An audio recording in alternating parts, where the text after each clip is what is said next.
How dangerous can a dairy cow be? How many bow ties is too many bow ties? Who the hell is Ransomy Olds anyway? For June 5th, 2015, from the stylish high-tech underground studios of Ribbit Media in unseasonably brisk for June, Cranston, Rhode Island, this is NewsUndies.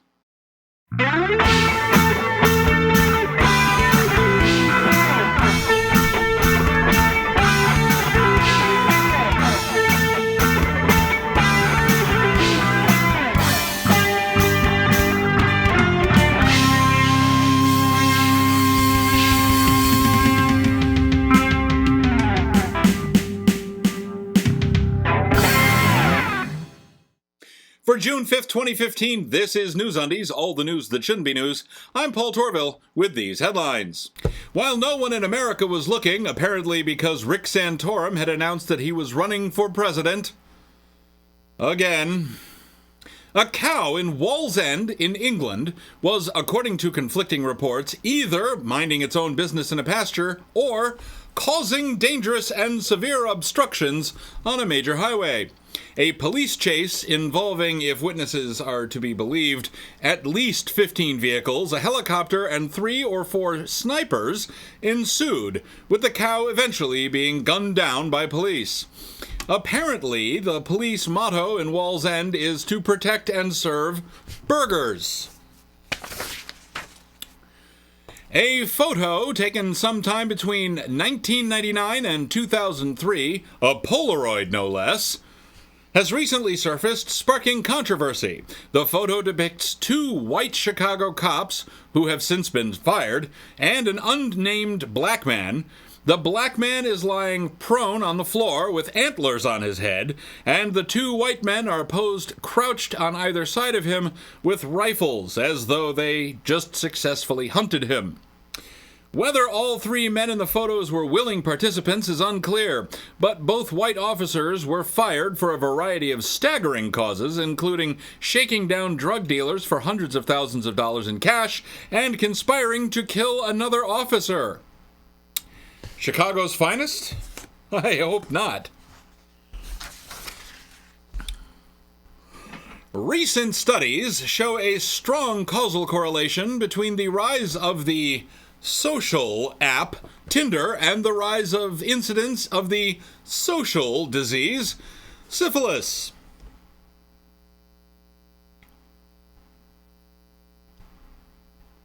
Duh! Who didn't see this coming? The field of contenders for the Republican presidential nomination just expanded a little, with the announcements from former U.S. Senator from Pennsylvania, sweater vest model and Euclidean ideal equilateral quadrilateral Rick Santorum, and former New York Governor, droopy dog impersonator, and ironically enough, the only hope the GOP has for broad-based electability, and therefore the one candidate they will likely run out of the primaries on a rail, George Pataki.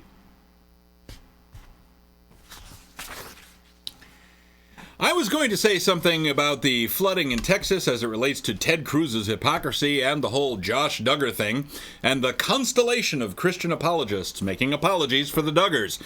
But Steve Shives beat me to it last Friday. Check out his 5 Stupid Things video for June 1st. He covers it well. I'll try to remember to put a link in the description below. Honest, I will. Struggling to up the irrelevancy ante, CNN Money reports that engineer and science advocate Bill Nye owns 400 bow ties. And the new Barbie may be too creepy. Hey gang, it's time for celebrity birthdays once again. Let's rock. For the 30th, Alexei Leonov. For the 31st, Brooke Shields. For the 1st, Kip Thorne. The 2nd, Justin Long. The 3rd, Ransom E. Olds. I'm pretty sure he's dead. For the 4th, Bruce Dern. And the 5th, Kenny G. Just Kenny G'ing it up, you know? That's Celebrity Birthdays. I'm Paul Torville, and I'm done! You can't park that animal there! Still to come, a creationist veterinarian for a creationist cat. Shepherd could use a little guidance. And who is to blame for all the rain? Hi, I'm Paul Torville. You may know me from such popular web shows as Bible Answers.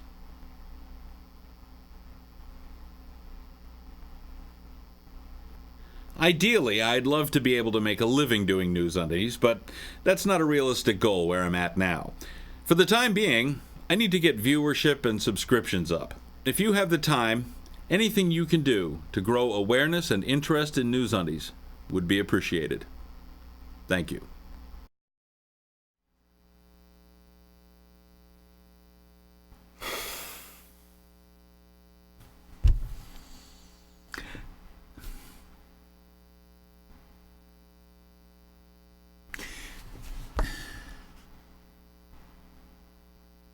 Marriage. As a harbinger of the sad state of the basic understanding of science among the general populace in the United States, Kenneth Smith of Jefferson County, West Virginia, has filed suit against the education officials at the local and federal level and the head of the National Institutes of Health, claiming that evolution is a religion, and as such, the teaching of it in public schools violates his child's constitutional rights.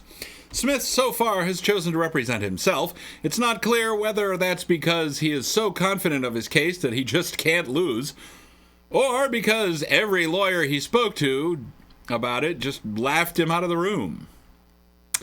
The complaint Smith filed, apart from the requisite legalistic boilerplate language, is a rambling, incoherent word salad, but from what I can make out, his principal complaint is that his daughter, being given education in evolution, will interfere with her ability to become a veterinarian. Viz.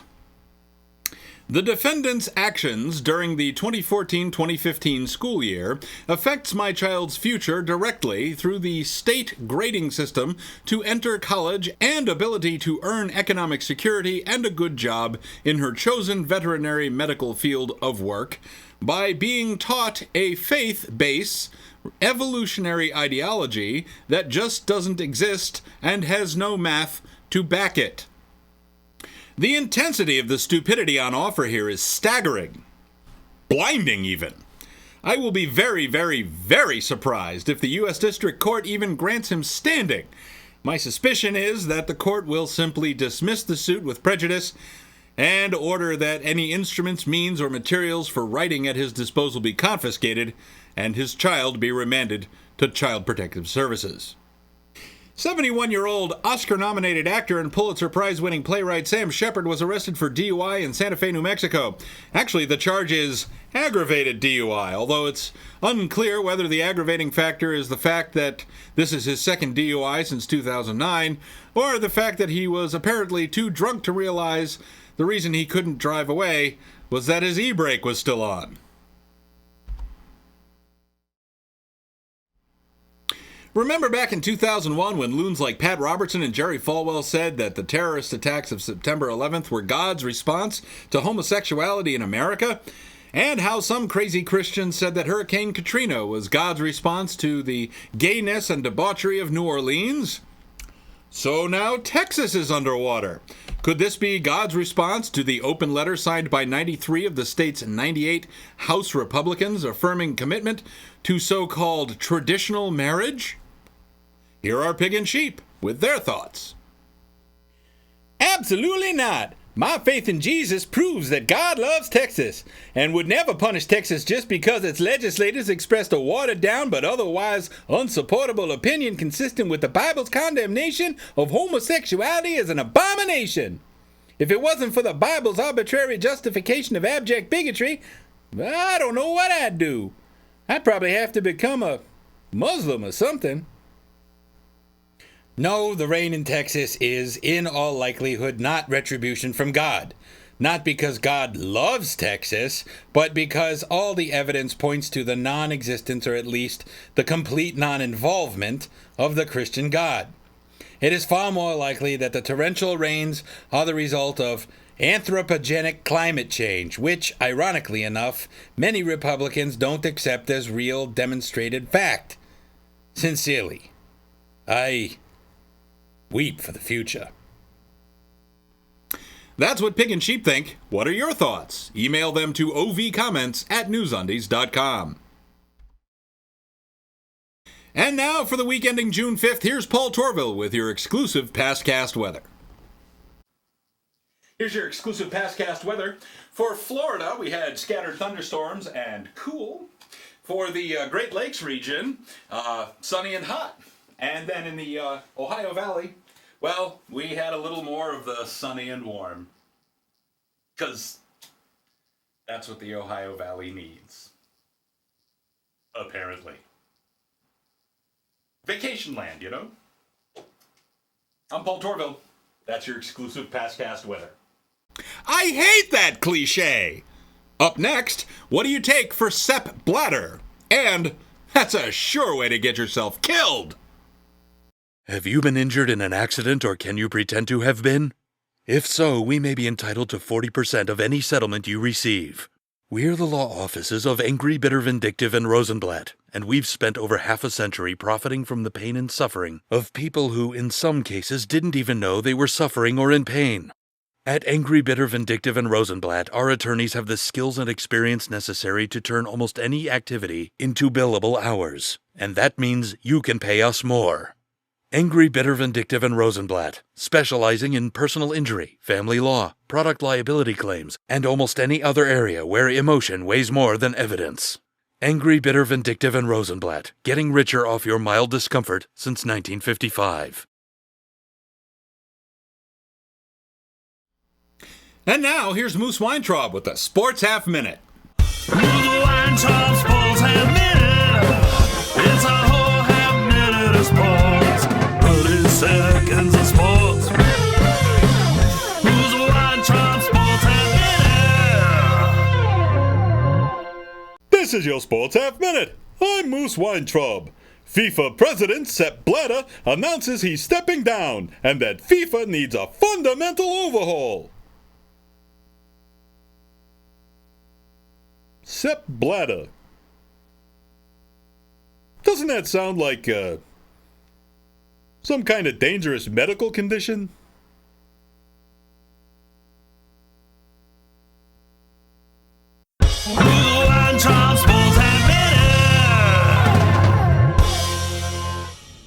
Thanks, Moose. Always a great report from Moose.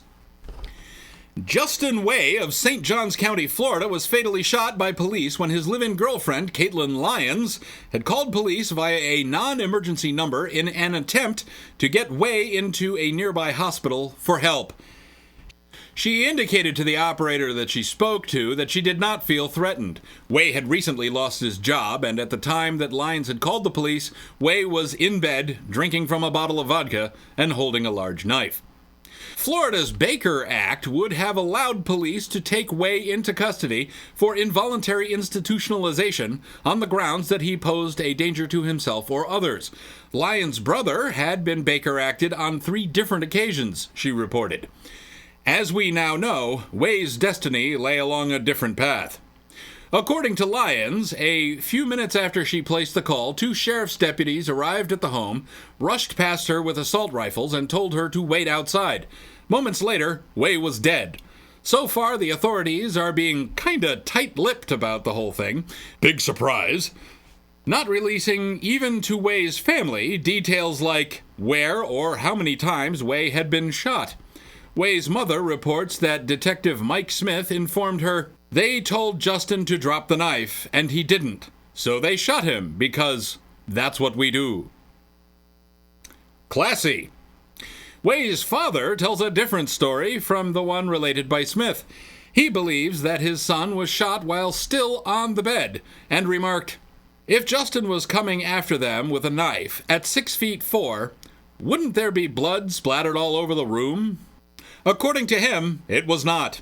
It was all on the mattress, as was a hole where the elder Way surmised a bullet had been dug out by police. It seems as though the suicide prevention methodology in St. Johns County, Florida Sheriff's Department could use, I don't know, just a couple of nuanced tweaks.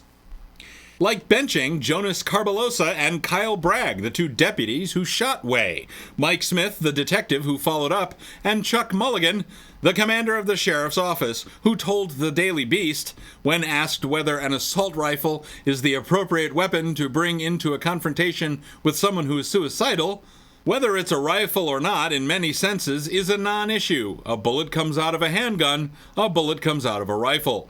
Hey, when your only tool is a gun, don't all your problems start to look like paper silhouettes? And here's another thing. If a suicidal person, however rational or irrational they may be, arrives at the conclusion that you, as a police officer, are a more reliable and expedient instrument of death than pills, illicit drugs, self-inflicted gunshot, opening major blood vessels, need I go on?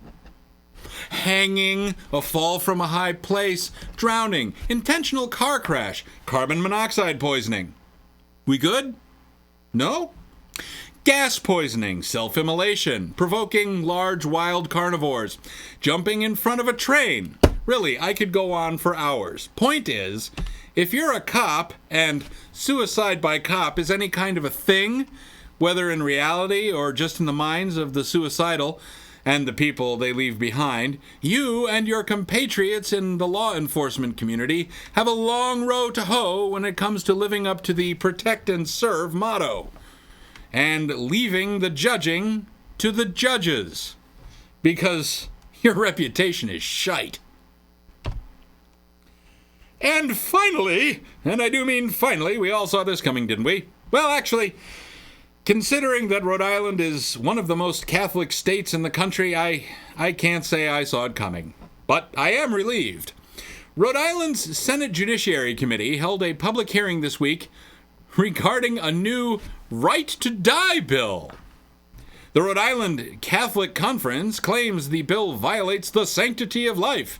In other words, the Rhode Island Catholic Conference should be ignored by anyone who's not Catholic. And, frankly, should be ignored by Catholics as well.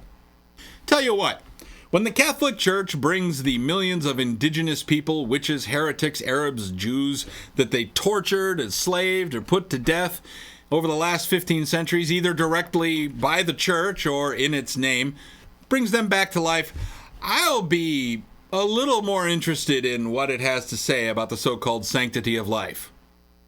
But only a little.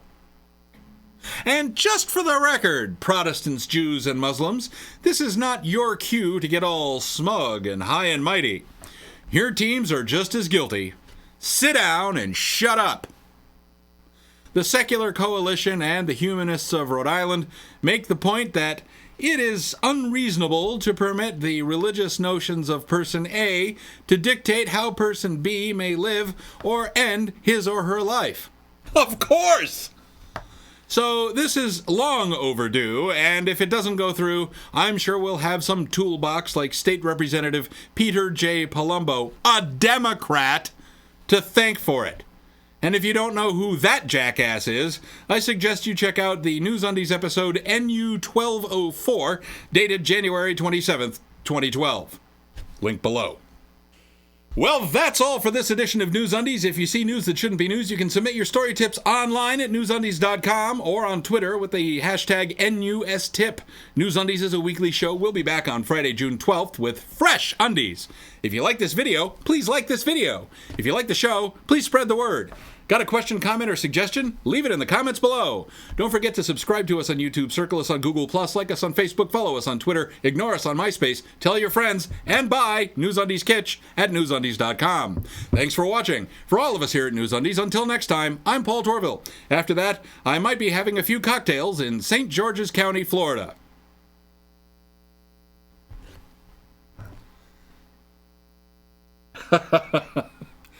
No. I think I'd just go around St. George's County, Florida.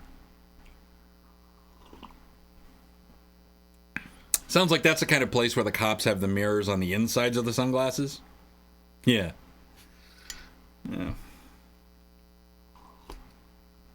Kind of place where they pull you over in the broad daylight and you say, what what can I help you with, officer? What seems to be the problem? And they walk around to the front of the car. They pull out their billy club. They smash out your headlight. And then they say, "Well, boy, looks like you got a headlight out." And then they haul you off to jail and sodomize you and beat you with a rubber hose. Yeah.